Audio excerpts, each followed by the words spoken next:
আবার ওরা আল্লাহ নবী নূহ আলাইহিস সালামকে কখনো লক্ষ্য করে বলেছে, ওগো আল্লাহ পাকের বান্দা শোনো, আমাতান নাসু কুল্লুহুম, দুনিয়ার সব লোক কি মারা গেছে? মহান আল্লাহ পাক রব্বুল আলামিন নবী করার কাউকে পাঠালেন না, তোমাকে আল্লাহ নবী করে পাঠালেন। ও ভাইরা আমার, মাথা রাখুন, আল্লাহ পাকের নবী নূহ আলাইহিস সালাম সব অপমান, সব বঞ্চনা লাঞ্ছনা সব কিছু মেনে নিয়েছেন। কেবল তিনি আল্লাহর দেওয়া দায়িত্বটাকে যথাযথভাবে মানুষের কাছে পৌঁছে দেওয়ার জন্যে। ওগো ভাইরা, মাথায় রাখুন, আল্লাহ পাকের নবী নূহ আলাইহিস সালামকে ওরা সর্বোপরি যখন বলল, ইয়া নূহ কদ জাদালতানা, ওগো আল্লাহ পাকের নবী নূহ শুনুন, আপনি তো এতদিন ধরে আল্লাহর আযাব আর আল্লাহর গজবের ভয় দেখিয়েছেন এবং তা নিয়ে আমাদের সঙ্গে অনেক ঝগড়া করেছেন, অনেক আগবিদান্ডা করেছেন, অনেক কথা কথোপকথন করেছেন, অনেক কথা কাটাকাটি করেছেন। সত্যই যদি আপনি নবী হন, ফাকসারাতা জিদালানা, আপনার ঝগড়ার পরিমাণটাও বেড়ে গেছে। আপনি আমাদের সঙ্গে এত ঝগড়া করবেন জীবনে কোনোদিন কল্পনা করিনি। এখন আপনাকে বলছি, ফাতিনা বিমা তাইদুনা, আল্লাহকে না মানলে তো বহুবার আল্লাহর আযাব আর গজবের ভয় দেখিয়েছেন। আপনার ক্ষমতা যদি থাকে, আপনি আল্লাহর কাছে বলে আমাদের জন্য সেই আযাব আর গজবের ব্যবস্থা করুন। আল্লাহর কোরআন বিবরণ দিয়েছে, ওরা নবী নূহের সাথে চ্যালেঞ্জ জানালো, ইন কুনতা মিনাস সাদিকিন, ও নবী নূহ, যদি আপনি সত্যবাদী হয়ে থাকেন, আল্লাহর আযাব আমাদের উপরে একটু এনে দেখিয়ে দিন। ও বাবাজিরা, ভাইরা, মাথায় রাখুন, কোরআন শরীফ বিবরণ দিয়েছে, আল্লাহ পাকের নবী নূহকে যখন ওরা মিথ্যাবাদী বানাতে চাইল এবং নবী নূহকে যখন ওরা মিথ্যাবাদী হিসাবে প্রতিপন্ন করতে চাইল, আল্লাহর নবী নূহ আলাইহিস সালাম মহান আল্লাহকে ডেকে বললেন, ইয়া রাব্বাল আলামিন, আল্লাহ 9.5 বছর ধরে আমি কলেমার প্রচার করেছি, আল্লাহ আমার ধৈর্যের বাঁধ ভেঙে গেছে, আর আমি নবী নূহ সইতে পারি না। আল্লাহ ওদের জন্য বদদুয়ার হাত তুলেছি, আল্লাহ আপনি আপনার আযাব নাযিল করে, আপনি আপনার গজব নাযিল করে ওদেরকে ধ্বংস করে দিন। আল্লাহ আমি নবী নূহ আপনার দরবারে হাত দুখানা তুলে করুণ আবেদন জানানোর পরেও আপনার আযাব যদি ওদের উপরে না আসে, আপনার গজব যদি ওদের উপরে না আসে, আল্লাহ ওরা আমাকে মিথ্যাবাদী বলে জানবে। আল্লাহ মানুষের দরবারে তুমি আমায় মিথ্যাবাদী হিসাবে গণ্য করো না, প্রতিপূর্ণ করো না। আল্লাহ তুমি আমার দোয়াকে কবুল করে আযাব আর গজব দিয়ে ধ্বংস করে দাও। তবে এমন গজব তুমি দেবে, এমন আযাব তুমি ওদের উপরে চাপিয়ে দেবে, কাফেরের একটা বাচ্চা পর্যন্ত পৃথিবীতে যেন বেঁচে না থাকে। ভাই এখন যা ওয়াজ করতেছি শোনা আপনাদের, কিন্তু জানবেন এই ওয়াজেই আমার ভূমিকা তৈরি হবে যে, আর আপনাদের জানা হলেও যা বলেছি কোরআন থেকেই বলেছি। আর কোরআন কারোর কাছে কখনো পুরাতন হয় না গো। যে নবী নূহ আল্লাহর কাছে হাত তুলে বললেন, আল্লাহ আপনি গজব না দিলে আমি মিথ্যাবাদী হব, আপনি কি চান আমাকে মিথ্যাবাদী বানাতে? আল্লাহ ওরা আমাকে সত্যবাদী মনে করবে না, আপনি আযাব দিয়ে ধ্বংস করুন। তবে আপনি আযাব দেবেন তো এমন আযাব দেবেন, কাফেরের একটা বাচ্চা পর্যন্ত যেন পৃথিবীতে বেঁচে না থাকে। নবী নূহের দোয়া কবুল হলো। আল্লাহ বললেন কিস্তি বানাও। নবী নূহ কিস্তি জাহাজ বানালেন। জি, আল্লাহ বললেন প্লাবন দেব। নবী নূহ বললেন, আল্লাহ ঈমানদার আর আমার পরিবারের সদস্যদের উপায়, আমার পরিবারভুক্ত যারা ওদের উপায় কি, আর কলেমা পড়া যারা ওদের উপায়টা কি আল্লাহ? বাইরে মনে রেখে দিন, মহান রব্বুল আলামিন আল্লাহ নবী নূহকে ডেকে বললেন, হে আমার নবী নূহ শোনো, আমি আল্লাহ পাক রব্বুল আলামিন বললাম তোমার কাছে কলেমা ধরা পড়েছে, আমি আল্লাহ পাক রব্বুল আলামিন যে প্লাবন তোমার কওমের মানুষের উপরে চাপাবো, না না না না না, প্লাবনের পানি দিয়ে যখন তোমার গোত্রের মানুষগুলোকে ডুবিয়ে মারব, ঈমানওয়ালা মানুষ যারা তোমার প্রচারিত কলেমা যারা পড়েছে, আমি আল্লাহ পাক রব্বুল আলামিন তাদেরকে যেমন হেফাজত করব, তাদেরকে যেমন গজব থেকে বাঁচাবো, তোমার পরিবার ভুক্ত যারা তাদের সবাইকে আমি আল্লাহ গজব থেকে বাঁচাবো। ও বাবাজিরা ভাইরা, আমার আল্লাহ নবী নূহ আলাইহিস সালামের মনটা আনন্দে ভরে গেল। ভালো করে মাথায় রাখুন, কিস্তি তিনি বানিয়ে ফেললেন। প্লাবনের নির্ধারিত দিন যখন এলো, সবাইকে তিনি জাহাজে তুলে নিলেন। বেটা কেনানকে ডেকে বললেন, ইয়া বুনাইয়া রকাব মানা ওয়ালা তাকুম মাল কাফিরিন। আল্লাহ পাকের কোরআনের 12 পারা বিবরণ দিয়েছে। হযরত নবী নূহ আলাইহিস সালাম বেটা কেনানকে ডেকে বললেন, আয় বেটা কেনান, চলে আয়, আমার এই কিস্তিতে চলে আয়। খবরদার কাফেরদের ভিতরে থাকবে না, কাফেরদের ভিতরে থাকলে কেউ তোরে আজকে বাঁচাতে পারবে না। বেটা কেনান জবাব দিয়ে বলল, ক্বালা সাবিলা জাবালি ইয়াসিমুনি মিনাল মাই। বেটা কেনান জবাব দিয়ে বলল, হে আমার আব্বাজান, প্লাবনের পানি যখন গ্রাম শহর কি শহর ডুবিয়ে দেবে, লোকালিটি যখন প্লাবনের পানিতে ডুবে যাবে, আমি আপনার বেটা এক বিন্দু দেরি না করে পাহাড়ে যে আশ্রয় নেব। প্লাবনের পানি যত উঁচুতেই উঠুক না কেন, অন্তত পাহাড়কে ডোবাতে পারবে না বলেই তো আমি কেনান অন্তত বিশ্বাস করি। ওগো আমার আব্বাজান, সুতরাং পাহাড়ের উপরে যখন চড়ে যাব, পাহাড় আমাকে বাঁচিয়ে দেবে। ভাই, কিন্তু আল্লাহর আযাব যখন আসে, কেউ কি কাউকে বাঁচাতে পারে? কেনান বলল, পাহাড় বাঁচাবে। নবী নূহ বললেন, পাহাড়? বলল হ্যাঁ। নবী নূহ বললেন, লা আসিমাল ইয়াম, आज का दिन कोई बचाने वाला नहीं, अल्लाह जिसको बचाता है वही महफूज रहता है। নবী নূহ বললেন, সেই তো বাঁচতে পারে যাকে আল্লাহ রক্ষা করবেন। আল্লাহ যার রক্ষা না করবে, আজকের দিনে কেউ বাঁচতে। কেনান গেল না, পাহাড়ের উপরে জায়গা নিলে। পাহাড় যখন ডুবে গেল, কেনান একটা গাছে উঠলো, গাছ ডুবে যাচ্ছে। নবী নূহ দেখছেন কেনান ডুবছে, আল্লাহরে ডাকলেন, ডেকে বললেন, আল্লাহ তুমি না আমার সাথে ওয়াদা করেছিলে আমার পরিবারের কেউ ডুববে না, আমার বেটা কেনান ডুবে যাচ্ছে। আল্লাহ, ইন্নাবনি মিন আহালি। কেনান বলল, আল্লাহ আমার বেটা ডুবে যাচ্ছে, সে তো আমার পরিবারের সদস্য। আমার আল্লাহ বললেন, বেটা?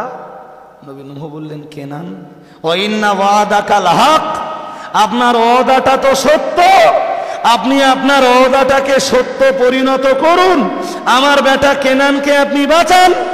আমার আল্লাহ বললেন, এই নূহ, ইন্নাহু লাইসা মিন আহলিক, কেনান তো ছেলে না। বাইরে আমার মনে রেখে দিন, মহান রব্বুল আলামিনের নবী হযরত নূহ আলাইহিস সালাম মহান আল্লাহকে ডেকে বললেন, ইয়া রাব্বাল আলামিন, আল্লাহ কেনান আমার ছেলে নয় কেন? কেনানকে তো আমি জন্ম দিয়েছি, কেনান আমার রক্ত দিয়ে তৈরি হয়েছে। ইয়া রাব্বাল আলামিন, আল্লাহ কেনানের জন্মদাতা আমি, কেনানকে লালন পালন করেছি আমি। ও রব্বুল আলামিন, আল্লাহ আর আপনি কেনান আমার সন্তান নয় বলে কেন ঘোষণা দিয়েছেন? আমার আল্লাহ পাক রব্বুল আলামিন নবী নূহকে ডেকে বললেন, ওরে নবী নূহ শোনো, আমি আল্লাহ পাক রব্বুল আলামিন বলে দিলাম, কেনান তোমার জন্ম দেওয়া ছেলে হতে পারে, কেনান তোমার রক্ত দিয়ে তৈরি হতে পারে, কেনানকে তুমি জন্ম দিতে পারো, কিন্তু তোমার কাজের সাথে কেনানের কাজের কোনো সাদৃশ্যতা নেই। আমি আল্লাহ পাক রব্বুল আলামিন বলে দিলাম, কেনান তোমার রক্ত দিয়ে তৈরি হতে পারে, কেনানকে তুমি জন্ম দিতে পারো, কিন্তু কেনানের আদর্শের সঙ্গে তোমার আদর্শের তো কোনো মিল পাওয়া যায় না।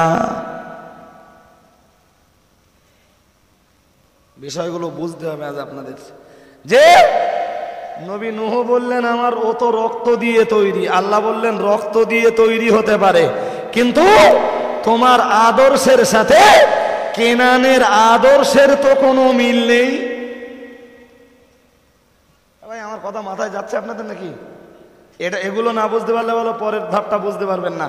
আচ্ছা এবার আপনাদেরকে জিজ্ঞেস করছি, চট করে বলবেন আল্লাহর কাছে এই মর্যাদা কিসের, রক্তের না আদর্শের?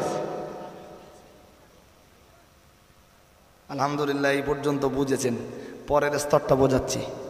আর আল্লাহর কাছে রক্তের তুলনায় আদর্শের মর্যাদা বেশি বলে আল্লাহ বললেন কেনান তোমার বেটা হতে পারে, কেনান তোমার জন্ম দেওয়া ছেলে হতে পারে, কেনানের পিতা তুমি হতে পারো, কেনানকে তুমি জন্ম দিতে পারো, কিন্তু আমি আল্লাহ বলছি ওর আদর্শের সাথে তোমার আদর্শের কোনো সাদৃশ্যতা নেই।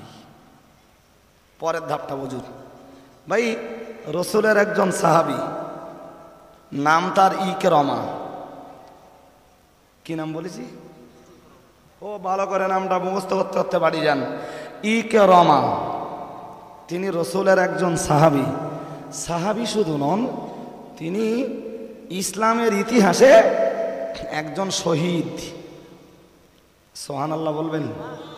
আমি গোড়ায় বলেছি একদম নড়াচড়া করলে ওয়াজ বুঝতে পারবেন না। আবার বলছি আর একবার, একদম শান্ত বেরেনে কথাগুলো শুনতে হবে। কেনান নিজের জীবনটাকে কোরবান করে দিয়ে শহীদ হিসাবে গণ্য হয়েছেন ইয়ারমুকের। জি, হযরত ইকরামা শহীদ হয়েছেন কোথায়? ইয়ারমুকের যুদ্ধে। এবং আল্লাহর খাতায় তিনি একজন শহীদ হিসেবেই বিবেচিত। ভাই ইকরামার বাপের নামটা বলবেন? সবাই বলতে পারেননি, সামনের দিক দিয়ে কজন বলেছে। আচ্ছা ভাই আপনাদের কাছে জিজ্ঞেস করছি, সামনের দিকের কেউ বলবেন না, পিছনের দিক দিয়ে জিজ্ঞেস করছি, ইকরামার বাপের নাম? কিছু বলে না কেউ। আবু জেহেল। সেই তো সামনের দিক থেকে জবাবটা পেলুম। আবু জেহেল। কি নাম বলেছি? আবু জেহেল। আচ্ছা ভাই লোকটা ভালো না খারাপ? কতটা খারাপ? খারাপের একটা পরিমাণ থাকে। যেমন আমি দৃষ্টান্ত দিচ্ছি, একটা দৃষ্টান্ত দিচ্ছি, দিলে বুঝবেন। একটা লোক নামাজ পড়ে না, বিড়ি খায়, লোকটা ভালো না খারাপ? শরিয়াতের দৃষ্টিতে লোকটা কি? খারাপ। আচ্ছা আর একটা লোক নামাজও পড়ে না, বিড়িও খায়, মদও খায়, আগের লোকটা খারাপ বেশি না এই লোকটা খারাপ বেশি? আচ্ছা আর এক ধাপ চলেন। আর একটা লোক নামাজও পড়ে না, বিড়িও খায়, মদও খায়, সুদও খায়, 2 নম্বরের লোক থেকে 3 নম্বরের লোকটা ভালো না খারাপ? খারাপ। খারাপের পরিমাণটা বোঝাচ্ছে। তারপর জিজ্ঞেস করবো আবু জেহেল লোকটা কিরকম।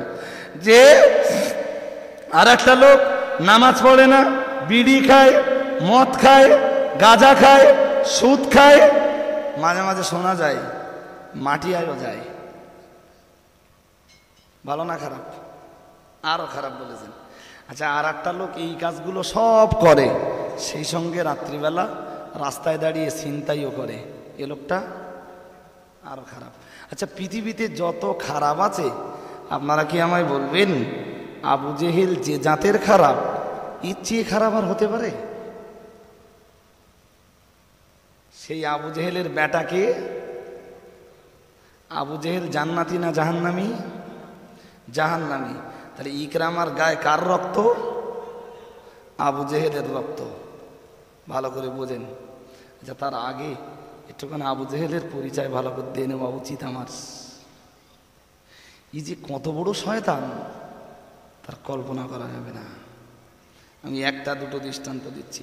আচ্ছা আমি যেগুলো আপনারা জানেন নতুন করে বলবো না। আবু জেহেল রসুলের চলার পথে কুয়া কেটেছিল, ইতিহাসটা জানেন? জানেন। ওই কুয়ায় নিজেই পড়লে, রসুলুল্লাহ এসে তুললে। আচ্ছা ওটা বলছি না। আবু জেহেল রসুলুল্লাহ নামাজ পড়ছিলেন, সাথী সঙ্গীদের ডেকে বলল মোহাম্মদ নামাজ পড়তেছে, আমি ওর গর্দানে লাথি মারবো। আবু জেহেল রসুলের গর্দানে লাথি মারতে পেরেছিল না পারেনি সেটা পরের কথা, কিন্তু এত বড় শয়তান রসুলের নামাজের হালাতে নবীর গর্দানে লাথি মারার জন্য ও এগিয়ে গিয়েছিল। বাইরে আমার মনে রেখে দিন মুহাম্মাদুর রাসূলুল্লাহ সাল্লাল্লাহু আলাইহি ওয়াসাল্লাম আমার আল্লাহ নবী যখন নামাজ পড়ছিলেন, ও বাবাজিরা ভাইরা, আবু জেহেল সাথী সঙ্গীদেরকে ডেকে বলল, হে আমার সাথী সঙ্গীরা শোনো, ওই দেখো মুহাম্মদ নামাজ পড়ে চলেছেন। আমি আবু জেহেল তোমাদের নেতা বলছি, আমি তোমাদের লিডার বলছি, তোমরা এখানে দাঁড়িয়ে থাকো, আমি মুহাম্মাদের গর্দানে লাথি মারব। ও বাবাজিরা ভাইরা, মাথায় রাখুন, প্রিয় নবী মুহাম্মাদুর রাসূলুল্লাহ সাল্লাল্লাহু আলাইহি ওয়াসাল্লাম তিনি আল্লাহর ইবাদতে মশগুল রয়েছেন। আবু জেহেল সাথী সঙ্গীদেরকে বলে রাসূলুল্লাহর গর্দানে লাথি মারবার জন্য এগিয়ে গেল। বেশ কিছু দূর এগিয়ে গেল, কিন্তু বেশ কিছুটা এগিয়ে যাবার পরে আবু জেহেল যে গতি নিয়ে রাসূলুল্লাহর গর্দানে লাথি মারার জন্য এগিয়েছিল, তার দ্বিগুণ গতি নিয়ে আবার সাথী সঙ্গীদের মাঝে ফিরে এলো। জোরে সোরে বলুন সুবহানাল্লাহ। প্রিয় নবী মুহাম্মাদুর রাসূলুল্লাহ সাল্লাল্লাহু আলাইহি ওয়াসাল্লাম আল্লাহ পাকের নবীর গর্দানে লাথি মারবার মতো সাহস তার হলো না। সাথে সাথী সঙ্গীরা সঙ্গভঙ্গরা জিজ্ঞাসা করলো, হুজুর আবু জেহেলের গর্দানে লাথি মারার জন্য গেলেন, কিন্তু আবু জেহেলের গর্দানে হুজুর বেয়াদবি নেবেন না কো, হযরত মুহাম্মাদের গর্দানে লাথি মারার জন্য গেলেন, মুহাম্মাদের গর্দানে লাথি না মেরে আবার আপনি ফিরে এলেন এত তাড়াতাড়ি, বিষয়টা তো কিছুই বুঝলাম না। হুজুর আপনি আপনার কসম তো সারা জীবন পূরণ করেছেন, কিন্তু আজকের কসমটা কেন পূরণ করলেন না? ও বাবাজিরা ভাইরা, আবু জেহেল বলল, হে আমার সাথী সঙ্গীরা শোনো, আমি মুহাম্মাদের গর্দানে লাথি মারার জন্য এগিয়ে যাচ্ছিলাম, কিন্তু আমি দেখতে পেলাম মুহাম্মাদ আর আমার মাঝখানে বিরাট একটা অগ্নিকুণ্ড, ওই অগ্নিকুণ্ডের আগুন আমাকে গ্রাস করার জন্য এগিয়ে আসছে। ও বাবাজিরা ভাইরা, মাথায় রাখুন, আবু জেহেল আবার বলল, শুধু তাই না, আমি ওই আগুনের ভয়ে যেমন দ্রুত গতিতে আবার তোমাদের মাঝে ফিরে এলাম, আমি দেখতে পেলাম বিরাট একটা অজাগার সাপ হা করে আমার দিকে এগিয়ে আসছে। আমি ওই সাপটার থেকে, ওই সাপের হাত থেকে বাঁচার জন্যে আমি গিয়েছিলাম যত গতি নিয়ে, তার চেয়ে ডবল গতিতে আবার ফিরে এসেছি। জোরে সোরে বলুন সুবহানাল্লাহ। আর একটু মন খুলে বলেন। আরে ভাই, যে শয়তান নবীর নামাজের হালাতে নবীর গর্দানে লাথি মারার পরিকল্পনা করতে পারে, সেই শয়তানের সাথে পৃথিবীর আর কারো তুলনা করা যায় না। আমি জানি ফেরাউন বদ, তবে ফেরাউন যে নবীকে জ্বালিয়েছে, সে নবীর তুলনায় আমাদের নবীর মর্যাদা অনেক বেশি। সারা পৃথিবীর শ্রেষ্ঠ শ্রেষ্ঠ কাফেররা যেসব নবীকে জ্বালিয়েছে, সেই সমস্ত নবীদেরকে যদি এক পাল্লায় দেওয়া হয়, আর আবু জেহেল যে নবীকে জ্বালিয়েছে সেই নবীকে যদি আর এক পাল্লায় দেওয়া হয়, আমাদের নবীর পাল্লাটা ভারী হয়ে যায়। আরে ভাই, আর একটু মহব্বত করে বলেন না সুবহানাল্লাহ। আপনারা দুর্বল হলে বলে আমি ওয়াজ করতে পারবো না। এমনি মাইক যা টানতেছে, এমনি আমার নাক মুখ সব আটকে যাচ্ছে। আমি এসে বুঝে নিস তো মাইকের কি হাল হবে। জি চলেন, পরের ধাপটা বলছি। এটা তো গেল কোরআন শরীফে এটাকেই জানানোর জন্যে, বিশ্ববাসীর কাছে আল্লাহ এই ইতিহাসটা তুলে ধরার জন্যে একটা আয়াত নাযিল করেছেন, আরাআইতাল্লাযী ইয়ানহা আবদান ইযা সাল্লাহ। হে নবী, আপনি কি সেই লোকটাকে দেখেছেন? নবী তো কিছু জানেন না, নবী তো নামাজে। আবু জেহেল কখন নবীর গর্দানে লাথি মারার চেষ্টা করেছে, নবীর কাছে তো কোনো খবর নেই। নবী নামাজ পড়ে যেই ফারেগ হয়েছেন, নামাজ যেই সমাপ্ত করেছেন, আল্লাহ কোরআনের আয়াত নাযিল করে বললেন, আরাআইতাল্লাযী ইয়ানহা আবদান ইযা সাল্লাহ। হে নবী, আপনি কি সেই লোকটাকে দেখেছেন যে আপনার নামাজের হালাতে আপনার গর্দানে লাথি মারতে যায়? আবু জেহেলকে আল্লাহ তাআলা কোরআন শরীফের আয়াত নাযিল করে আমাদের নবীকে আর একবার চিনিয়ে দিলেন। ভাই, আমি আপনার কাছে ইতিহাসের পৃষ্ঠা আলগা করলে তো অনেক দূর যাবে, কিন্তু আমার বলতে হবে অনেকটা, নইলে বিষয়টা আপনাদের বোঝাতে পারবো না। বাইরে মনে রেখে দিন, নবী মুহাম্মদুর রাসূলুল্লাহ সাল্লাল্লাহু আলাইহি ওয়াসাল্লাম আমার আল্লাহ নবী জানিয়েছেন, ও আমার সাহাবীরা শোনো, আমি মুহাম্মদুর রাসূলুল্লাহ সাল্লাল্লাহু আলাইহি ওয়াসাল্লাম বলছি, নবী মুসা জামানার ফেরাউন ছিল, আর আমি আল্লাহ পাকের হাবিব বলছি, আমার জামানার ফেরাউন হলো আবু জাহেল। ও বাবাজিরা ভাইরা, প্রিয় নবী মুহাম্মদুর রাসূলুল্লাহ সাল্লাল্লাহু আলাইহি ওয়াসাল্লাম আমার আল্লাহ পাকের হাবিবি আবু জাহেলকে তার জামানার ফেরাউন বলে ঘোষণা দিয়েছেন। আমি ইতিহাসের পৃষ্ঠা আলগা করলে অনেক আমায় বলতে হবে, আমি ইতিহাসের পৃষ্ঠা আপনাদের কাছে খুলব না কো, তবে ঐতিহাসিক বদর প্রান্তরের একটা চিত্রের কথা আপনায় বলবো। প্রিয় নবী মুহাম্মদুর রাসূলুল্লাহ সাল্লাল্লাহু আলাইহি ওয়াসাল্লাম আমার আল্লাহ নবী ঐতিহাসিক বদরের প্রান্তরে নেমেছেন। আর বদরের যুদ্ধে নেমে রাসূলুল্লাহ টোটাল জিহাদের ময়দানটা একবার ঘুরলেন। সাহাবায়ে কেরাম রাসূলুল্লাহর সঙ্গে ছিলেন। আমার আল্লাহ নবী সাহাবীদেরকে ডেকে বললেন, ও আমার সাহাবীরা শোনো, আমার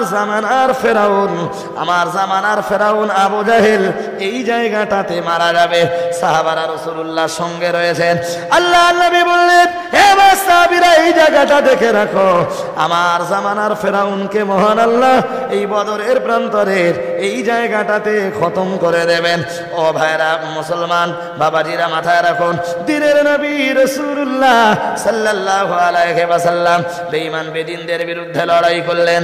লড়াইয়ের পরে দেখা গেল মহান আল্লাহ পাক রব্বুল আলামিন জয়ের টুপি আর জয়ের পতাকা মহান আল্লাহ নবীর হাতে তুলে দিলেন আর নবীর মাথায় পরিয়ে দিলেন। জোরে সোরে বলুন সুবহানাল্লাহ। আর একটু মন খুলে বলেন, ও যন্ত্র রাসূল ঠিক যে জায়গাটা দেখিয়ে দিলেন সেই জায়গাটা মৃত্যুর জন্য যুদ্ধের পরে হাঁপসি কাটতেছে, কাতলা মাছের মতো খাবি খাচ্ছে। যে যুদ্ধ শেষ, কাফেররা চলে গেছে, হেরে গেছে, মুসলমানদের জয় হয়েছে, তবে রাসূল যুদ্ধের ময়দান ছাড়েননি। রাসূলের স্বভাব ছিল যুদ্ধ শেষ হবার পরে আরো 3 দিন যুদ্ধের ময়দানে কাটানো। ওরা যদি মনে করে বাড়ির থেকে সেজে গুজে আর একবার আসতে পারে, এটা রাসূলের স্বভাব। রাসূল যুদ্ধের ময়দানে রয়েছেন। সাহাবীরা রাসূলের দরবারে এসে হাজির, ইয়া রাসূলুল্লাহ, যুদ্ধের ময়দান তো, যুদ্ধে আল্লাহ আমাদের জয় দিয়েছেন, হুজুর চলেন আমরা জিহাদের ময়দানটা ছাড়ি। নবী বললেন, না, যুদ্ধের ময়দানে 3 দিন থাকবো, তবে কিছু যন্ত্র আছে তাদের মাথাগুলো তো কাটতে হবে। বাইরে বলে রেখে দিন, বুখারী শরীফের কিতাবুল মাগাজিদে রয়েছে, আল্লাহ নবী বললেন, সাহাবীরা, হে আমার সাহাবীরা, জিহাদের ময়দানে আবু জাহেলের অবস্থা বড় করুন, কাতলা মাছের মতো সে হাঁপসি কাটে। ও আমার সাহাবারা, কে যাবে বলো না, আবু জাহেলের মাথা কাটতে হবে। হযরত আব্দুল্লাহ ইবনে মাসউদ রাদিয়াল্লাহু তাআলা আনহু উঠে দাঁড়িয়ে বললেন, হুজুর আমি। ছেলে মানুষ। নবী বললেন, তুমি যাবা? নাও তলোয়ার নাও, যাও শয়তানটার মাথা কেটে আনো। আব্দুল্লাহ ইবনে মাসউদ মাথা কাটতে গেলেন। আব্দুল্লাহ ইবনে মাসউদ তো রাসূলের জলিলুল কদর সাহাবী, জলিলুল কদর সাহাবী, নবীর কত হাদিস রয়েছে তার প্রশংসায়, যিনি মদিনার জান্নাতুল বাকিতে সমাহিত, মদিনার জান্নাতুল বাকিতে তিনি শুয়ে রয়েছেন। বাইরে বলে রেখে দিন, প্যারা নবী মুহাম্মদুর রাসূলুল্লাহ সাল্লাল্লাহু আলাইহি ওয়াসাল্লাম আমার আল্লাহর নবী। ও বাবাজিরা ভাইরা, ভালো করে মাথায় রাখুন, আমার আল্লাহর নবীর প্রিয় সাহাবী হযরত আব্দুল্লাহ ইবনে মাসউদ রাদিয়াল্লাহু তাআলা আনহু ইসলাম গ্রহণ করার পরে আল্লাহর কাবায় দাঁড়িয়ে একদিন নামাজ পড়ছিলেন। হযরত আব্দুল্লাহ ইবনে মাসউদের নামাজ পড়া সহ্য না করতে পেরে আবু জেহেল সেই দিনেতে আব্দুল্লাহ ইবনে মাসউদের গালে খুব জোর করে চড় বসিয়ে দিল। হযরত আব্দুল্লাহ ইবনে মাসউদ, তার গায়ের রং ছিল বড় স্বচ্ছ পরিষ্কার। ও ভাইরা আমার, আবু জাহেলের হাতের আঙ্গুলির যে সাপগুলো আব্দুল্লাহ ইবনে মাসউদের গালে বসে গেল। নামাজের পরে কাঁদতে কাঁদতে দিনের নবীর দরবারে হাজির হয়ে গেলে, আল্লাহর নবীর দরবারে হাজির হয়ে গেলে। ও বাবাজিরা ভাইরা, আমার আল্লাহর নবীর দরবারে যখন কাঁদতে কাঁদতে আব্দুল্লাহ ইবনে মাসউদ হাজির হয়েছেন, আমার আল্লাহর নবী আব্দুল্লাহ ইবনে মাসউদকে দেখে একটু হাসলেন। সুবহানাল্লাহ বলবেন? আচ্ছা ভাই, আব্দুল্লাহ ইবনে মাসউদ আবু জেহেলের হাতে চড় খেয়েছে, কাঁদতে কাঁদতে নবীর কাছে গেছে, আর নবী হাঁটছেন মানে কি নবীর আনন্দ হয়েছে? হয়েছে? আনন্দ হবে কেন? হওয়ার তো কথা না, নবীর তো কষ্ট হবে, আমার সাহাবী মার খেয়েছে যে। কিন্তু নবী হাসলেন। আব্দুল্লাহ ইবনে মাসউদ রাসূলকে বললেন, হুজুর আমি আবু জেহেলের হাতের মার খেলাম আর আপনি হাসলেন। নবী বললেন, আব্দুল্লাহ ইবনে মাসউদ, আমি হাসছি কেন পরে বুঝবা। কোন কোন লেখকরা লিখেছেন, আব্দুল্লাহ ইবনে মাসউদের হাতে যখন আবু জেহেলের মাথা কাটার জন্য রাসূল তলোয়ার তুলে দিলেন, তখন আব্দুল্লাহরে ডেকে বললেন, এই আবু জেহেল তোরে একদিন মেরেছিল, তুই কাঁদতে কাঁদতে আমার কাছে এসে অভিযোগ করছিলি, আর আমি রাসূল পাক সেই সময় হাসছিলাম। কেন হাসছিলাম তার জবাবটা তোরে আজকে দিলাম। ভাই সুবহানাল্লাহ বলবেন না নাকি? আর একটু মোহাম্মত করে বলেন সুবহানাল্লাহ। যা ওর মাথাটা কেটে আন। বাইরে বার বলে রেখে দিন, হযরতে আব্দুল্লাহ ইবনে মাসউদ রাদিয়াল্লাহু তাআলা আনহু আবু জেহেলের মাথা কাটার জন্য চলে গেলেন। ও বাবাজিরা ভাইরা, রাসূলুল্লাহ যুদ্ধের আগে যে জায়গাটা দেখিয়েছিলেন ঠিক ওই জায়গাটায় আবু জেহেলের দেহটা পড়ে রয়েছে। আবু জেহেল পড়ে রয়েছে, নড়াচড়া করবার মতো ক্ষমতা নাই গো। ও মুসলমান বাবাজিরা, আল্লাহর নবী সাহাবী আব্দুল্লাহ ইবনে মাসউদ আবু জেহেলের মাথার কাছে যখন পৌঁছে গেলেন, আবু জেহেল চোখ দুটো দিয়ে একবার শুধু আব্দুল্লাহ ইবনে মাসউদের দিকে তাকালো, তাকিয়ে বলল, মান আনতা মা ইসমুক, কে তুই, তোর নাম কি? আব্দুল্লাহ ইবনে মাসউদ বললেন, আমার নাম আব্দুল্লাহ, আমার পিতার নাম মাসউদ, আমি এসেছি তোর মাথা কাটতে। তাহলে তুই আমার মাথা কাটবি, কাটতে যখন এসেছিস ফিরে যাবি না আমি জানি, তা মাথা কাটার আগে তোর কটা প্রশ্ন করবে, একটু জবাব দে। হযরতে আব্দুল্লাহ ইবনে মাসউদ রাদিয়াল্লাহু তাআলা আনহু বললেন, কি প্রশ্ন করার তো আছে বললাম। আবু জেহেল বলল, আব্দুল্লাহ, এই বদরের প্রান্তরে মুসলমানদের সাথে কুরাইশদের এটা হলো প্রথম লড়াই, এটা ঐতিহাসিক লড়াই। এই লড়াইতে কাদের জয় হলো, কারা পরাজিত হলো? আল্লাহর নবী সাহাবী হযরতে আব্দুল্লাহ ইবনে মাসউদ দাঁতের সাথে জবাব দিয়ে বললেন, এই ঐতিহাসিক বদরের প্রান্তরে আল্লাহ তাআলা মুসলমানদের মাথায় জয়ের টুপি পরিয়ে দিয়েছেন, আর আল্লাহ তাআলা পরাজয়ের গিলানি কাফেরদের মাথায় চাপিয়ে দিয়েছেন। জোরে সোরে বলুন সুবহানাল্লাহ। আর একটু মন করে বলেন। আব্দুল্লাহ ইবনে মাসউদ বললেন, জয় হয়েছে মুসলমানদের, হেরেছে কাফেররা। কেউ এসেছেন নাকি? একটুখানি তাকবীর দেন। নারায়ে তাকবীর, নারায়ে তাকবীর। সিলসিলায়ে ফুরফুরা শরীফ, মহান ইসলামী জলসা, ফুরফুরা শরীফ থেকে আগত মহান হুজুর কিবলা, নারায়ে তাকবীর। চলেন সবাই একটু আলহামদুলিল্লাহ বলুন। আলহামদুলিল্লাহ। অনেক দূর থেকে হুজুরের আসবার কথা ছিল, তিনি আমাদের মাঝে এসে পৌঁছেছেন। পরের ধাপটা বলছি। হযরত আব্দুল্লাহ ইবনে মাসউদ বললেন, জয় হয়েছে মুসলমানদের, পরাজিত হয়েছে কাফেররা। ভাই পিছনে দেখবেন না, কেউ দেখলে বলে আমার আওয়াজ বুঝতে পারবেন না। হুজুর তো আপনাদের মাঝে আসবেন, তখন দেখবেন। জি আবু জেহেল বলে, মুসলমানদের জয় হয়েছে না পরাজয় হয়েছে ওইটা আমার জানার উদ্দেশ্য না। মুসলমানদের জয় একবার না 1000 বার হোক, তুই আমারে বল হযরত মুহাম্মদ পৃথিবীতে বেঁচে আছে না মারা গেছে? কি আব্দুল্লাহ ইবনে মাসউদ একটুখানি নীরবতা পালন করে জবাব দিয়ে বললেন, যদি উত্তরটা তোমার অনুকূলে না যায়, তার মানে তুমি যেটা চাইছো সেটা যদি না হয়, উল্টো যদি কিছু হয়, তাহলে না কি হয়েছে বল। আব্দুল্লাহ ইবনে মাসউদ বলেছিলেন, এই বদরের প্রান্তরে আল্লাহ জয় মুসলমানদের দিয়েছেন, তাই না, সেই জয়ের টুপি বিশ্ব নবী, নবীদের নেতা, নবীদের লিডার, তো সারা জীবনের শত্রু হযরত মুহাম্মাদের মাথায় পরিয়ে দিয়েছেন। একটু সুবহানাল্লাহ বলেন, আর একটু মন খুলে বলে। জি আবু জেহেল শুনল মুহাম্মদ এখনো বেঁচে আছে, জি সঙ্গে সঙ্গে বললে, তুই কি পারবি মুহাম্মদকে আমার কাছে একটু ডেকে দিতে? আব্দুল্লাহ ইবনে মাসউদ ভাবলেন, কে জানি সারা জীবন যে দুশ্মনী করলো, সে বোধহয় এবার কলেমা পড়ে মুসলমান হবে, নবীরে ডাকতেছে মানে। বাইরে বাইরে বলে রেখে দিন, প্যারা নবী মুহাম্মদুর রাসূলুল্লাহ সাল্লাল্লাহু আলাইহি ওয়াসাল্লামের প্রাণ প্রিয় সাহাবী হযরতে আব্দুল্লাহ ইবনে মাসউদ বললেন, জীবনের শেষ মুহূর্তে নবীর খোঁজ কেন? আমি তো তোর মাথা কেটে নিয়ে নবীর দরবারে চলে যাব। ও বাবাজিরা ভাইরা মাথায় রাখুন, আবু জেহেল বলল, আব্দুল্লাহ রে, তুই জানিস না সারা জীবন মোহাম্মদ আমার এত বড় শত্রু। আমি মনে করেছিলাম বদরের প্রান্তরে আমার নিজের জীবন চলে যাবে, মোহাম্মদ যেন দুনিয়া থেকে সরে যায়, মোহাম্মদকে দুনিয়া থেকে যেন সরিয়ে দিতে পারি।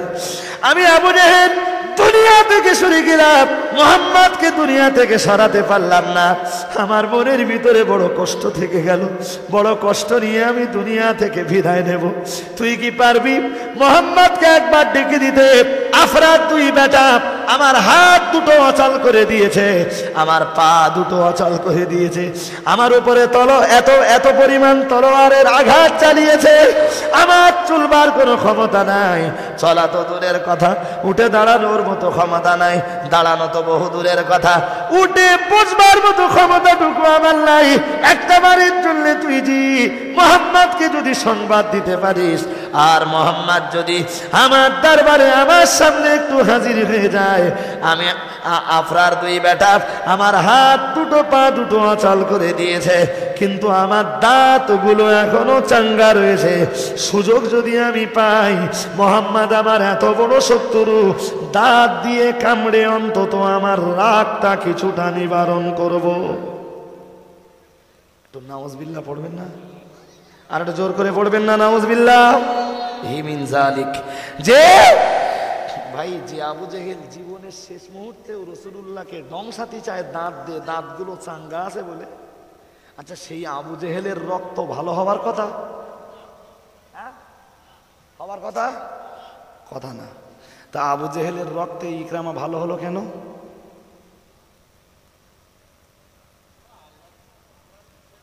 আল্লাহর ইশারায়।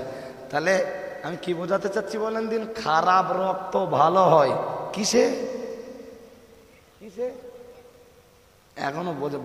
এখনো আপনাদের বোঝাতে পারিনি, আরেকটুখানি যেতে হবে। এবারে শুনুন, আপনাদের বুঝতে অসুবিধা হচ্ছে নাকি? রাত 11টার পরে উঠেছি, রাত 8টার সময় উঠলে এই আওয়াজ বোঝানো আমার জন্য বিরাট সহজ হতো, কিন্তু 11টার পরে উঠেছি তো। আর ভাইরা আমার মনে রেখে দিন, যে আবু জেহেল প্রিয় নবীর সারা জীবন দুশমনি করেছে, এবং যে আবু জেহেল নবীর জামানার ফেরাউন। ও বাবাজিরা ভাইরা, দিনের নবী মুহাম্মদুর রাসূলুল্লাহ সাল্লাল্লাহু আলাইহি ওয়াসাল্লাম, আল্লাহর নবী কোনো একদিন ঘুমিয়ে রয়েছেন। ও বাবাজিরা ভাইরা, আর নবী আমার স্বপ্ন দেখছেন, আল্লাহর হাবিব স্বপ্ন দেখছেন রাতের বেলায়, আল্লাহর দয়ার জান্নাতের ভিতরে আমি ঘুরে ঘুরে বেড়াচ্ছি। আল্লাহর নবী জান্নাতের ভিতরে ঘুরতে ঘুরতে হঠাৎ নবী আমার একটা আঙ্গুরের ঝাঁকা দেখতে পেলেন, আঙ্গুর ফলের একটা তোড়া দেখতে পেলেন।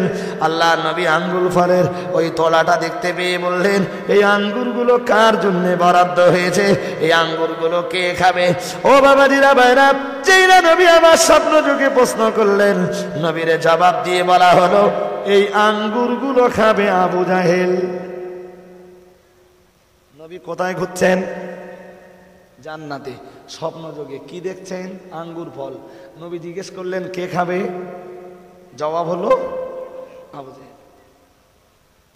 নবী ঘুম ভেঙে গেল, অবাক, আজকে এরকম স্বপ্ন দেখলাম যে আবু জেহেল আমার সারা জীবনের শত্রু, আর সেই আবু জেহেলের জন্য জান্নাতের আঙ্গুর? না, এ হতে পারে না। বাইরে আমার মনে রেখে দিন, তেরা নবী মুহাম্মদুর রাসূলুল্লাহ সাল্লাল্লাহু আলাইহি ওয়াসাল্লাম, আল্লাহর নবী ভাবছিলেন শুধু বারবার যে আবু জেহেলের অত্যাচারে মাতৃভূমিতে আমি বসবাস করতে পারলাম না, যে আবু জেহেলের অত্যাচারে আর জুলুমের কারণে আমি দেশের মাটিতে থাকতে পারলাম না, কাবার ভূমিতে থাকতে পারলাম না, কাবার দেশে অবস্থান করতে পারলাম না, সাফা মারওয়ার দেশে থাকতে পারলাম না, মিনা মুজদালিফার দেশে থাকতে পারলাম না। আল্লাহর নবী বারবার ভাবছিলেন যে আবু জেহেলের অত্যাচারের কারণে আমি মুহাম্মদ সাল্লাল্লাহু আলাইহি ওয়াসাল্লাম জমজমের পানি থেকে মাহরুম হয়ে গেলাম, জমজমের পানি আমার নসিবে আর জোটে না। আমিয়া ভালো করে মাথায় রাখুন, আল্লাহর নবী বারবার ভাবছিলেন যে আবু জেহেল আমার উপরে সারাটা জীবন দুশমনি করেছে, আমি মুহাম্মদ সাল্লাল্লাহু আলাইহি ওয়াসাল্লাম তার জন্য আল্লাহর দরবারে হাত তুলে বলেছি, আল্লাহ মেহেরবানি করে তুমি আবু জেহেলের নসিবে হেদায়েত কবুল করে নাও। মহান রব্বুল আলামিন আল্লাহ পরের দিন আমার কাছে কোরআনের আয়াত নাযিল করে জানিয়েছেন, আবু জাহেল হেদায়েত হবে না, আমি আল্লাহ আবু জাহেলের অন্তরে মোহর মেরে দিয়েছি, আবু জাহেলের কানে আমি আল্লাহ তাআলা ডালা লাগিয়ে দিয়েছি, আর আবু জাহেলের চোখে আমি আল্লাহ পর্দা টানিয়ে দিয়েছি। আবু জাহেল ভালো জিনিস দেখবে না, আবু জাহেল ভালো জিনিস শুনবে না, আর আবু জাহেলের অন্তর ভালো জিনিস কাজ করবে না। আল্লাহর নবী বললেন যে আবু জাহেল সম্বন্ধে আল্লাহর কোরআনের আয়াত নাযিল হয়েছে যে শয়তান আমার চলার পথে কুয়া কেটেছে, যে শয়তান আমার নামাজের হালাতে লাথি মারার চেষ্টা করেছে, যে শয়তানের অত্যাচারে অতিষ্ঠ হয়ে আমি মুহাম্মদ সাল্লাল্লাহু আলাইহি ওয়াসাল্লাম আজ এই মদিনার মাটিতে অবস্থান করছি। আমি এমন একটা স্বপ্ন দেখলাম, কেন? তবে এই স্বপ্নের ব্যাখ্যা কি হবে? ও ভাইরা আমার, আমি আবার আপনাকে জিজ্ঞাসা করব, একটু দয়া করে কি বলবেন, নবীর স্বপ্ন কি মিথ্যা হতে পারে? আর একটু জোর করে বলুন। পারে না। ভাইরা আমার, মনে রেখে দিন, নবীর স্বপ্ন মিথ্যা এজন্যই হবে না। আল্লাহর নবী হাদিস শরীফের ভিতরে জানান, হে দুনিয়ার মানুষ মনে রাখো, আমি মুহাম্মদ সাল্লাল্লাহু আলাইহি ওয়াসাল্লাম বলে দিলাম, রুয়াল আম্বিয়া ওয়াহিয়ুন। বুখারী শরীফের হাদিসের ভিতরে আছে, আল্লাহর নবী জানিয়ে দিয়েছেন, নবীর স্বপ্ন, নবীদের স্বপ্ন ওহীর সমতুল্য মর্যাদা রাখে। নবীদের কাছে ওহী নাযিল হয়, ওই ওহীর যতটা মর্যাদা নবীদের স্বপ্নেরও ততটা মর্যাদা। জোরে সরে বলুন সুবহানাল্লাহ। আল্লাহর নবীর ঘুম ভেঙে গেল, রাসূলুল্লাহ বারবার ভাবছিলেন, আল্লাহ এমন স্বপ্ন আমি দেখলাম কেন? দিনের নবী মুহাম্মদুর রাসূলুল্লাহ সাল্লাল্লাহু আলাইহি ওয়াসাল্লাম আল্লাহর নবী ব্যাখ্যাটা একটু পরে বুঝতে পারলেন। নবী আমার ওই স্বপ্নের ব্যাখ্যা গ্রহণ করলেন। আবু জাহেল হেদায়েত নাই বা হতে পারে, তবে আবু জেহেলের রক্ত দিয়ে তৈরি হওয়া ইকরামা খুব তাড়াতাড়ি হয়তো মুসলমান হয়ে যাবে। আর ইকরামা যদি মুসলমান হয়ে যায়, ইকরামা যদি কলেমা পড়ে নেয়, আমার মনে হয় জানো, আল্লাহর দয়ার জান্নাতের যে আঙ্গুর ফল আমি স্বপ্ন যোগে আবু জেহেলের জন্য দেখেছি, ওটা আসলে আবু জেহেলের নসিবে জুটবে না। ওই আঙ্গুর ফলটা আবু জেহেলের বেটা ইকরামার নসিবে জুটে যাবে। আর একটু মন খুলে বলে যে মক্কা বিজয় হলো, অল্পদিন পরেই মক্কা বিজয় হলো। মক্কা বিজয়ের পরে বিশ্বনবী, মক্কা বিজয়ের দিন বিশ্বনবী সাইয়্যিদিনা মুহাম্মদুর রাসূলুল্লাহ সাল্লাল্লাহু আলাইহি ওয়াসাল্লাম সবাইকে নিরাপত্তা দিলেন। তবে বিশেষ করে রসুল খাস ভাবে কটা নাম ঘোষণা করলেন, বললেন এদেরকে যেখানে পাবা সেখানে মারবা। তার ভিতরে একটা নাম ছিল আব্দুল্লাহ ইবনে খাত্তাল, আর একটা নাম ছিল ইকরামা ইবনে আবি জাহেল। নবী বললেন ইকরামাকে যেখানে পাবা সেখানে মারবা। স্বপ্ন দেখেছেন, ওই স্বপ্ন দেখার পরও নবী ঘোষণা দিচ্ছেন ইকরামারে যেখানে পাবা সেখানে মারবা। ভাইরা আমার, মনে রেখে দিন, আমি এক নম্বরে যে নাম আপনার কাছে ঘোষণা করেছি, আমি ঘোষণা করেছি আব্দুল্লাহ ইবনে খাতালের নাম। সাহাবারা দৌড়ে এসে নবীজির কাছে বয়ান করলেন, ইয়া রাসূলুল্লাহ, আব্দুল্লাহ ইবনে খাতালের নাম আপনি ঘোষণা করেছেন। আব্দুল্লাহ ইবনে খাতালকে আমরা দেখতে পেলাম আল্লাহর কাবার গিলাফ জড়িয়ে ধরে রেখেছে। ইয়া রাসূলুল্লাহ, ইয়া হাবিবাল্লাহ, হুজুর আমরা কি করে ওর মাথা কাটবো বলুন? যে আল্লাহর কাবায় একটা মশা মারা যায় না, মাছি মারা যায় না, পিপিলিকা মারা যায় না, যেখানে একটা ঘাস ছেড়া যায় না।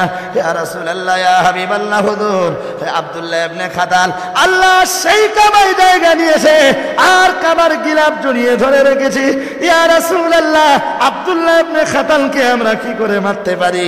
দিনের নবী মুহাম্মদুর রাসূলুল্লাহ সাল্লাল্লাহু আলাইহি ওয়াসাল্লাম সাহাবীদেরকে ডেকে বললেন, সাহাবীরা এক বিন্দু দেরি করো না, আব্দুল্লাহ ইবনে খাতাল যদি কাবার গিলাফ জড়িয়ে ধরে রাখে তবু ওর নিষ্কৃতি নাই, অবিলম্বে চলে যাও, ওর মাথাটা কেটে আমার দরবারে হাজির করে দাও। ওমিয়া ভালো করে মাথায় রাখুন, ইকরামার কানে যখন আমার চুরি গেল, আব্দুল্লাহ ইবনে খাতাল আল্লাহর কাবায় যে আশ্রয় নিয়েছে, তবুও রাসূলুল্লাহ তার নিরাপত্তা দেননি, আর আমার জীবনের কোনো নিরাপত্তা রাসূলুল্লাহ দেননি। সুতরাং আমি এদেশের মাটিতে থাকলে আল্লাহর নবী সাহাবারা খুঁজে বার করে আমার মাথাটা কেটে নেবে, থাকবো না, আমি এদেশের মাটিতে থাকবো না, চলে যাব, আমি ইয়ামান প্রদেশে চলে যাব। ও বাবাজিরা ভাইরা, নবীর প্রিয় সাহাবী হযরত ইকরামা রাদিয়াল্লাহু তাআলা আনহু মক্কা বিজয়ের রাতে, গভীর রাতে নবীর সাহাবীদের চোখগুলোকে ফাঁকি দিয়ে চলতে চলতে ইয়ামান প্রদেশে চলে গেলেন। মক্কা বিজয় হয়ে গেল। ইতিহাস অনেক, আমি ইতিহাস শোনাতে বসিনি, আমি শুধু দুটো কথা আপনাকে বোঝাতে চাইছি। আল্লাহর নবী মক্কা বিজয়ের পরে কিছু মেয়েরা রাসূলুল্লাহর কাছে বায়াত হতে এলো, যার ভিতরে আল্লাহর নবীর চাচা হযরতে হামজার কলিজা চিবানোর চেষ্টা করেছিল যে মেয়েটি, তার নাম ছিল হিন্দা। হিন্দা মক্কা বিজয়ের পরে নবীর কাছে বায়াত হতে এলো, আর হিন্দার সাথে ইকরামার বিবি সেও রসুলের কাছে বায়াত হতে কলেমা পড়ার জন্য তৈরি হয়ে গেল। হমিয়া ভালো করে মাথায় রাখুন, আল্লাহর নবী মেয়েদেরকে রাখলেন পর্দার ভিতরে, আর নবী মুহাম্মদুর রাসূলুল্লাহ সাল্লাল্লাহু আলাইহি ওয়াসাল্লাম পর্দার বাইরে বসে বসে মেয়েদেরকে বায়াত করালেন, কলেমা পড়ালেন।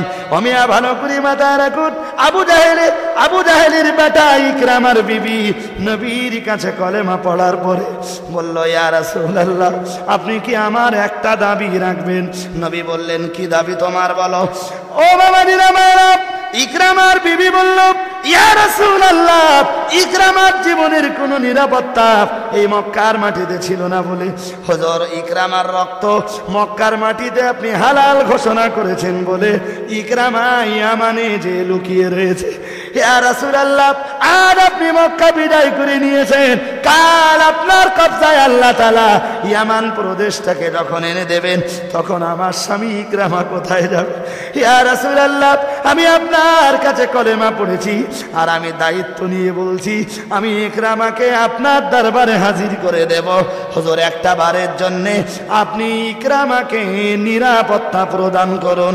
আল্লাহর নবী, আল্লাহর হাবিব ইকরামার বিবির আবেদন শুনে বললেন, ফাহুয়া আমিনুন, হে ইকরামার বিবি চলে যাও, ইকরামার কানে আওয়াজ পৌঁছে দাও, আমি মুহাম্মাদুর রাসূলুল্লাহ সাল্লাল্লাহু আলাইহি ওয়াসাল্লাম ইকরামাকে আমি নিরাপত্তা দিলাম, ইকরামাকে নিয়ে তুমি মদিনায় হাজির হয়ে যাও।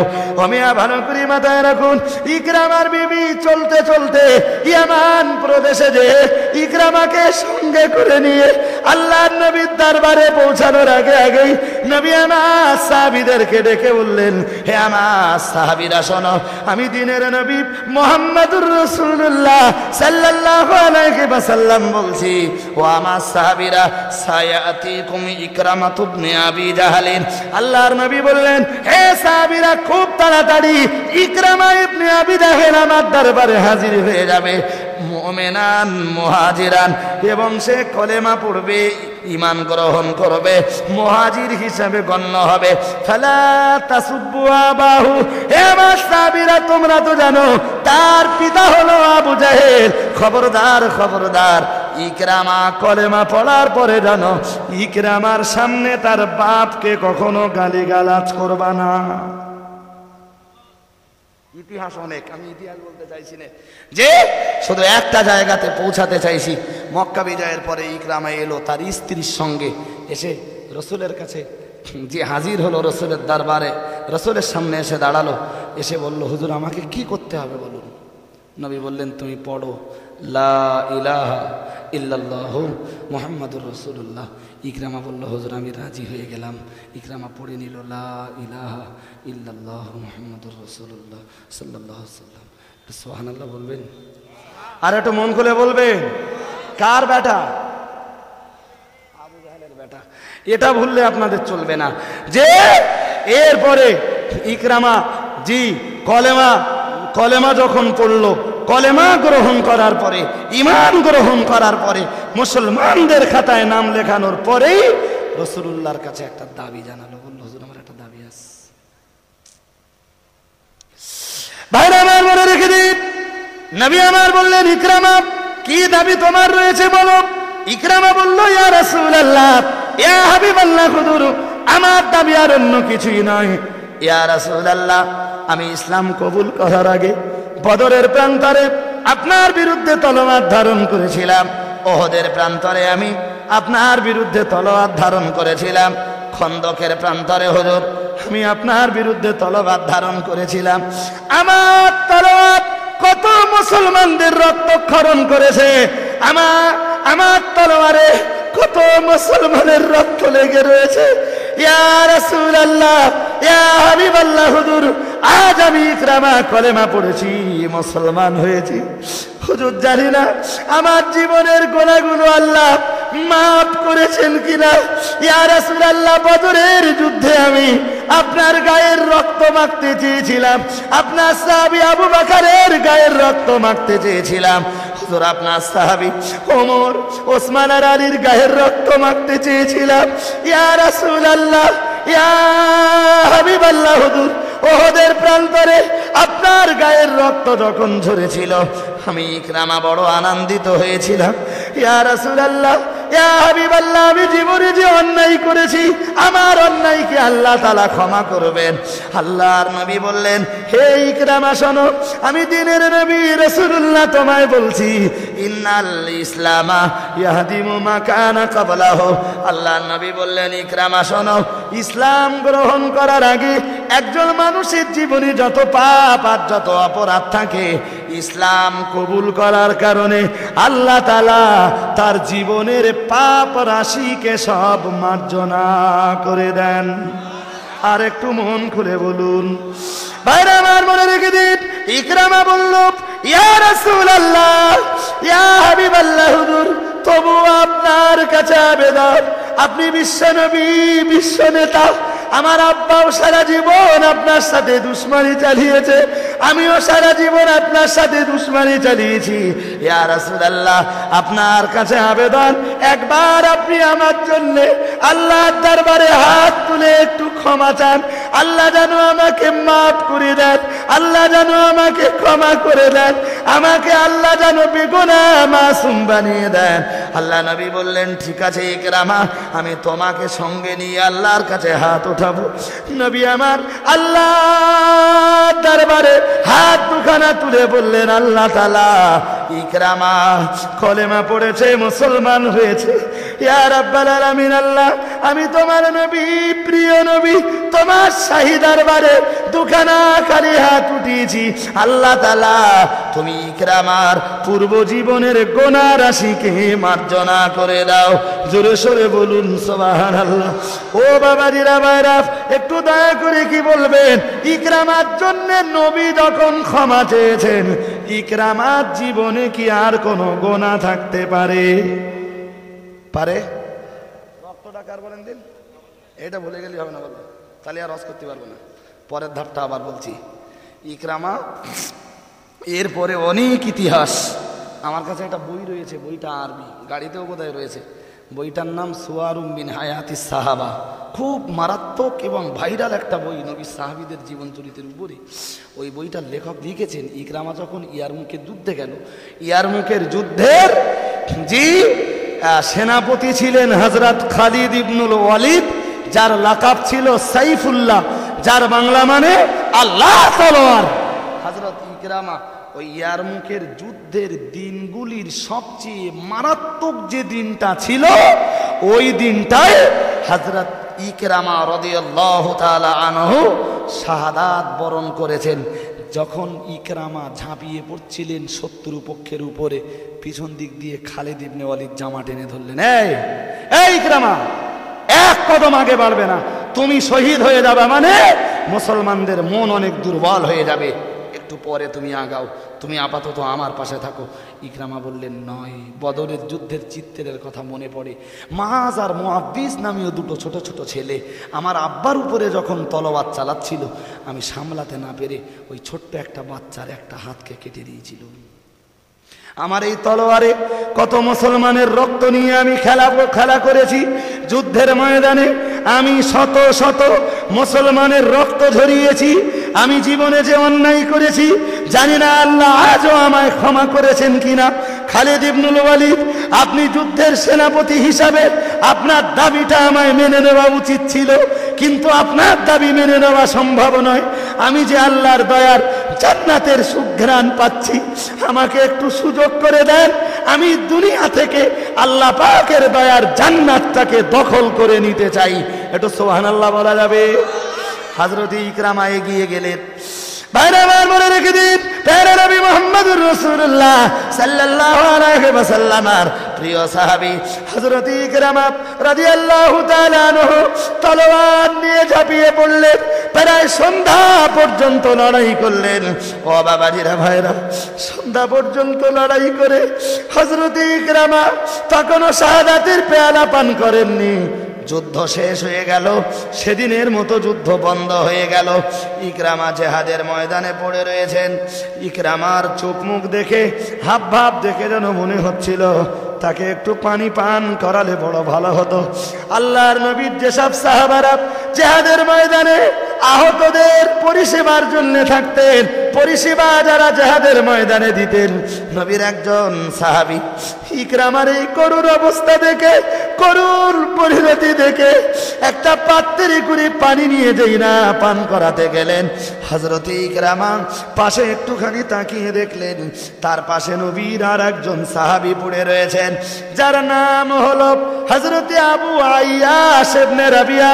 হযরত ইকরামা নিজে পানি না পান করে বললেন, আমারে পানি পান করাতে হবে না, আমাকে পানি দিতে হবে না, আমার মুসলমান ভাই আবু আইয়াশ ইবনে রাবিয়াকে একটুখানি পানি পান করাও, আমাকে পানি পরে দিও, আগে আমার মুসলমান ভাইকে দাও।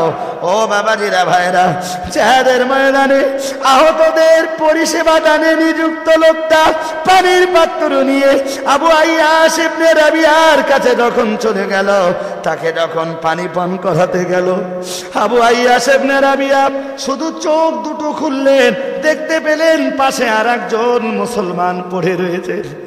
পানির জন্য তিনি চিল্লাচ্ছেন, পানি পানি করে তিনি চিৎকার দিচ্ছেন। হযরত আবু আইয়াশ ইবনে রাবিয়ার মনে বড় কষ্ট হলো, আমি পরে পানি পান করব, আগে আমার মুসলমান ভাইটা একটু পানি পাক। হোমিয়া ভালো করে মাথায় রাখুন, আবু আইয়াশ ইবনে রাবিয়া বললেন, আমারে আগে দিতে হবে না, হারিস ইবনে হিশামকে আগে পানি পান করাও। ও ভাইরা, জেহাদের ময়দানে আহতদের সেবায় যারা নিযুক্ত, পানি নিয়ে চলে গেলেন হযরত হারিস ইবনে হিশামের কাছে। কিন্তু নসিব বড় মন্দ, পানি যারা পান করাবেন তাদের কপাল বড়, কাদের কপাল বড় মন্দ। দুনিয়ার পানি পান করানোর আগে হযরত হারিস ইবনে হিশাম তিনি শাহাদাতের পেয়ালা পান করলেন। আল্লাহ তাআলা, আল্লাহ পাকের দয়ার জান্নাতটাকে দখল করে নিলেন। ভাইরা মাথায় রাখুন, আহতদের পরিষেবা দানে যারা নিযুক্ত, ছুটে এলেন আবু আইয়াশ ইবনে রাবিয়ার কাছে, তাকে অন্তত পানি পান করাই। আল্লাহর কি অসীম কুদরত, আল্লাহর কি মহিমা, আল্লাহর কুদরত তো বোঝা বড় কঠিন। এসে দেখলেন আবু আইয়াশ ইবনে রাবিয়া তিনিও জেহাদের ময়দানে, দুনিয়ার পানি তার নসিবে জুটল না, সারাবান তহুরা পান করলেন, শাহাদাতের পেয়ালা পান করলেন। ছুটে এলেন ইকরামার কাছে, ইকরামারে অন্তত পানি পান করাই। আল্লাহ নবী সাহাবী ইকরামার কাছে যখন ছুটে এলেন, নবী সাহাবী ইকরামার কাছে এসে দেখলেন আল্লাহ নবী সাহাবী ইকরামা দুনিয়ার পানি তার নসিবে জুটল না, আল্লাহর দয়ার জান্নাতের সারাবান তহুরা পান করেছেন। তিনি দুনিয়া থেকে আল্লাহ পাকের দয়ার জান্নাতটাকে দখল করে নিয়েছেন। জোরে সোরে বলুন সুবহানাল্লাহ। আর একটু মন খুলে বলেন। এবারে ফিরে আসুন একদম গোড়ার কথায়। ভাই, গোড়ায় কি বলেছিল মনে আছে? নূহ নবীর বেটা কেনান। 2 নম্বরে কি বলেছি? আবু জেহেলের বেটা ইকরামা। নাম্বার 3। 3 নম্বরে বলছি হযরত আলী কার বেটা? আপনারা, আমি যেসব কথাগুলো বলবো এ কথাগুলো আপনাদের জানা থাকলেও আজকের যে চিন্তাতে বলছি, এই চিন্তাতে অন্তত কোনোদিন শোনেননি বলে আমার বিশ্বাস। জি, হযরত আলীর আব্বার নাম আবু তালেব। আচ্ছা, আবু তালেব জান্নাতি না জাহান্নামী? জাহান্নামী। কলেমা পড়েছিল সে? নবী বারবার চেষ্টা করেছিলেন, তার ইন্তেকালের সময় মাথার কাছে দাঁড়িয়ে বলেছিলেন, চাচা একটা বার তুমি অন্তত কলেমা পড়ো, আমি মুহাম্মদ সাল্লাল্লাহু আলাইহি ওয়াসাল্লাম তোমাকে সুপারিশ করে আল্লাহ পাকের দয়ার জান্নাতে নিয়ে যাবার ব্যবস্থা করব। একটু সুবহানাল্লাহ বলা যাবে না? পড়েছিল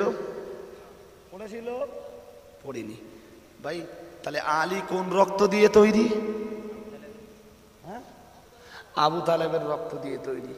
আবু তালেব, হযরত আলী যখন মায়ের গর্ভে জায়গা নিয়েছিলেন, আবু তালেব তখন কাফের না মুমিন? সেই কাফেরের রক্তে হযরত আলী তৈরি। হযরত আলী লোকটা ভালো না খারাপ?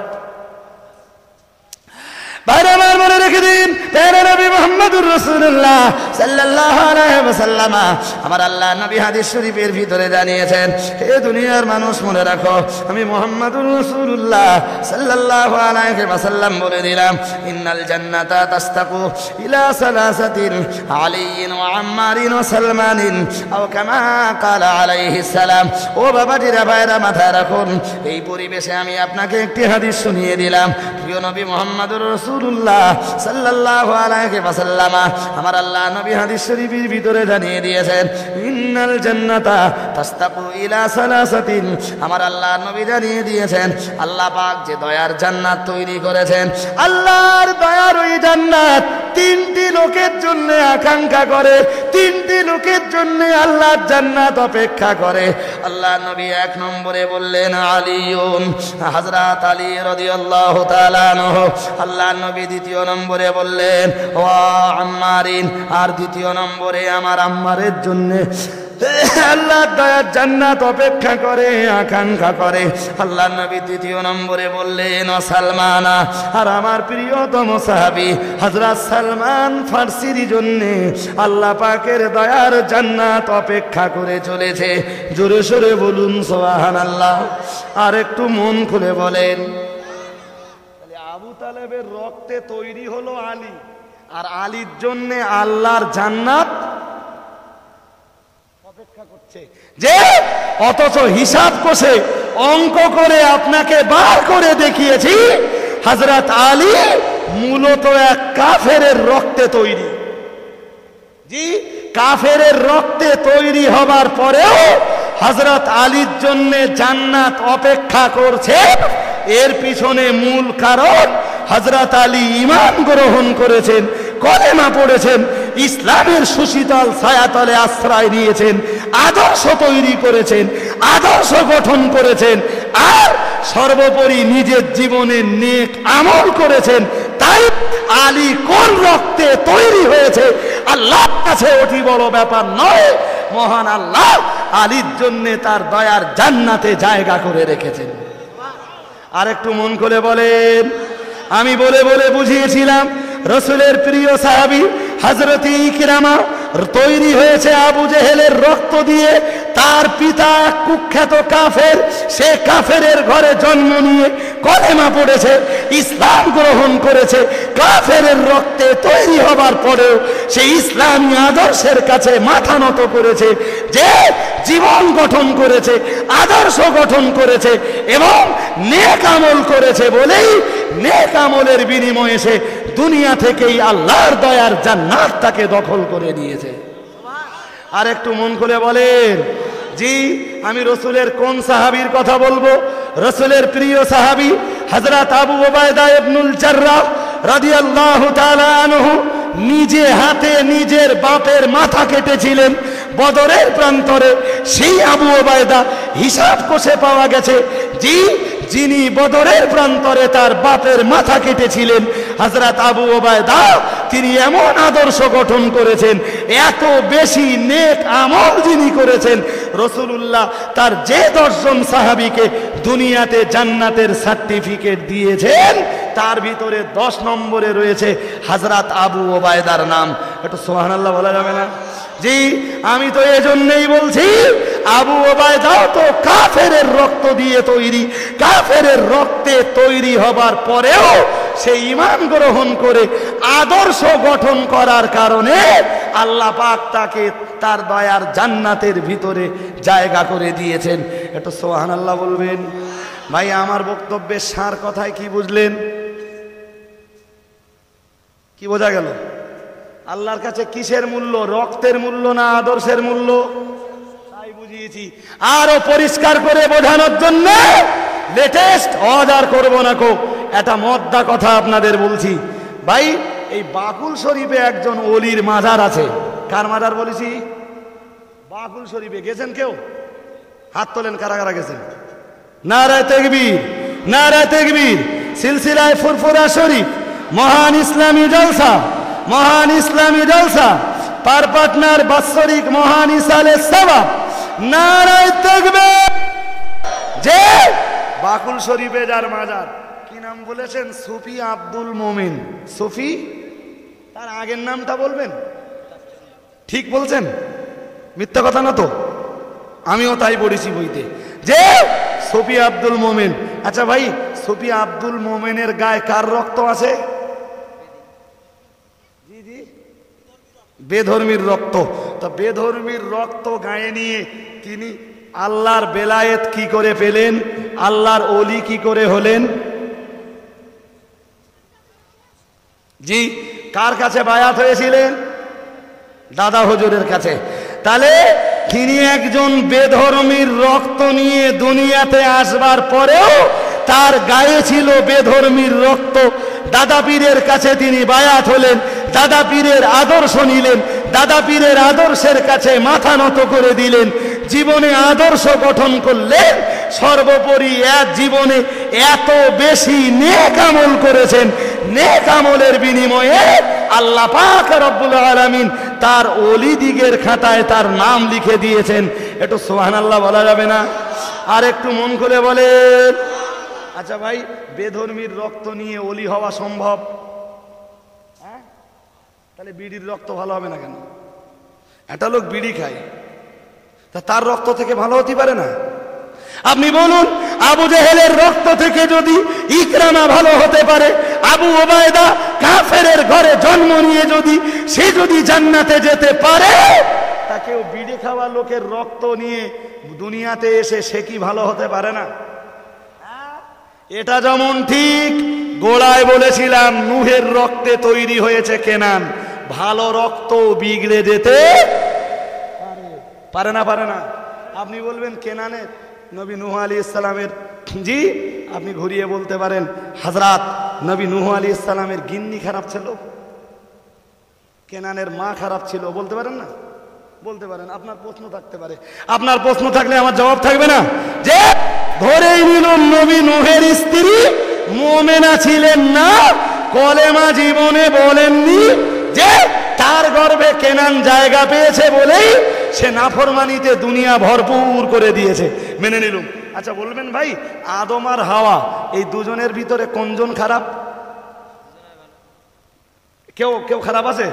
তাড়াতাড়ি বলেন, খারাপ আছে কেউ নেই। দুজনাই ভালো, দুজনাই বেশক জান্নাতি। একটু সুবহানাল্লাহ বলা যাবে? আর একটু মন খুলে বলবেন। আচ্ছা ভাই, এই কাবিল কার বেটা? আদমের বেটা। মাও ভালো, বাপও ভালো, কাবিল খারাপ হলে কেন? আগের ডানায় বুঝদিলুম নবী নূহ আলাইহিস সালামের গিন্নি খারাপ ছিল, তো এবার কি বুঝবো? কর্মের ফল। কি বলেছি?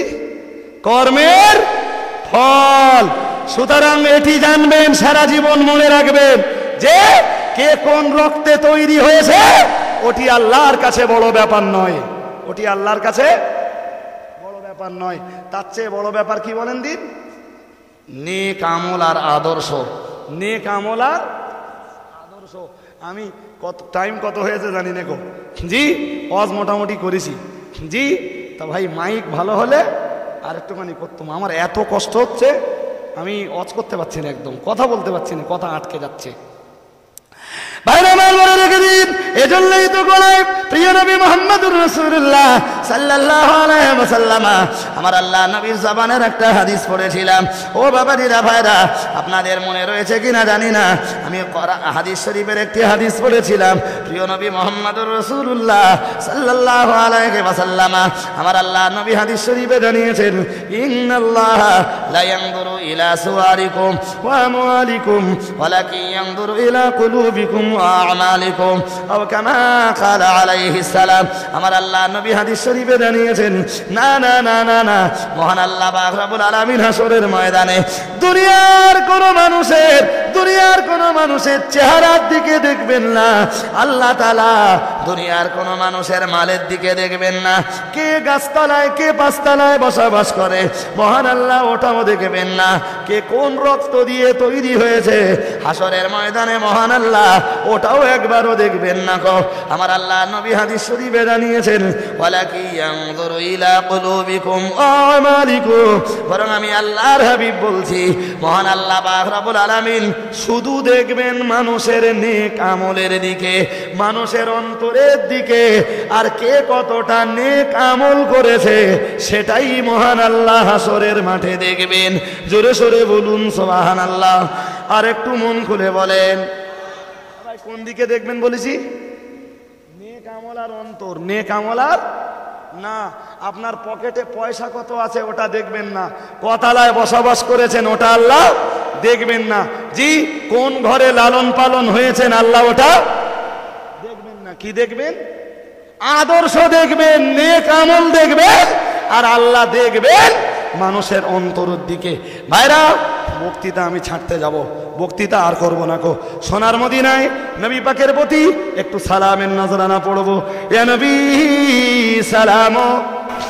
ভাই আমি পাচ্ছি না, বলো এই মাইকের আওয়াজ আছে না? একদম না, বাগজোলা এলাকার মাইক এরকম হয় না কোনোদিন, পশ্চিমকালে হয় সব শেষ। বাবলুর মাইক।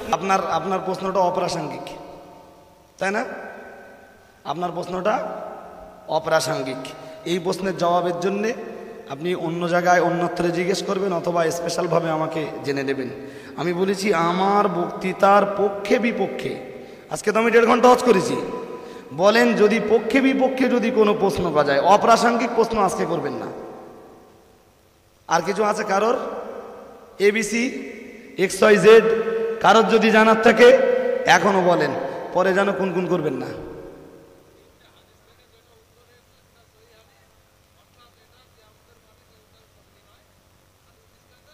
আলহামদুলিল্লাহ। জি, এরপরেও যদি বলেন না ভাই আরো কিছু হাদিস শরীফের উদ্ধৃতি দিতে হবে, আমি তার জন্য তৈরি ছিলাম। তবে যা বলেছি গোড়ায় বলেছিলাম, আমি দায়িত্ব নিয়ে বলেছিলাম যে আমি যা বলবো কোরআনের আলোকে বলবো, যা বলবো হাদিসের আলোকে বলবো। যা বলেছি চেষ্টা করেছি কোরআন হাদিস ইজমা কিয়াস যুক্তির কিছু বন্ধন এবং সেই সাথে সাহাবায়ে কেরাম দিগের একদম জীবন চরিত্র তুলে ধরে আপনাদেরকে বলার চেষ্টা করেছি। যদি কেউ মনে করেন রজব আলীর কথাটা ভালো, আলহামদুলিল্লাহ। তবে যদি কেউ মনে করেন না রজব আলী যা বলে গেছে তা কারোর গায়ে লাগবে, ওরে একটু গাল দে। আমারে গাল দেওয়া মানে কোরআনকে গালি দেওয়া হবে, আমারে গাল দেওয়া মানে হাদিসকে গাল দেওয়া হবে। দেখবেন আমারে গালি দিতে যেয়ে কোরআন হাদিসকে গালিগালাজ করে জানো নিজের ইমানটাকে হারিয়ে ফেলবেন না। তবে ভাই রজব আলী এর আগেও বলেছে, আজকেও বলছে, জীবনে কোনোদিন কাউকে গালিগালাজ করিনি, কোনোদিন কাউকে গালিগালাজ করব না। দোয়া করবেন, যদি কারোর ইচ্ছা হয় যে আমারে গাল দেবেন দিতে পারেন, আমি শোনার জন্য তৈরি আছি। আমার জীবনের কিছু গোনা ঝরে যাবে, সব মজলিসে বলি, আজকেও বলছি, তাতে আমার জীবনের কিছু গোনা ঝরে যাবে। তবে বারবার বলছি, আল্লাহ পাকের কাছে আদর্শের একটা আলাদা এবং স্বতন্ত্র মর্যাদা আছে। জি জি, নেক আমলের একটা মর্যাদা আল্লাহর কাছে আছে, এবং কোরআন হাদিসের আলোকে আমি তা প্রমাণ করে দিয়েছি আপনাদের কাছে। সুযোগ হলে আবার এগুলোকে বাদ দিয়ে ঠিক এই বিষয়টির উপরে অন্যদিন যখন বলবো, তখন এ কথাগুলো বাদ দিয়ে আবার বলবো আপনাদের কাছে।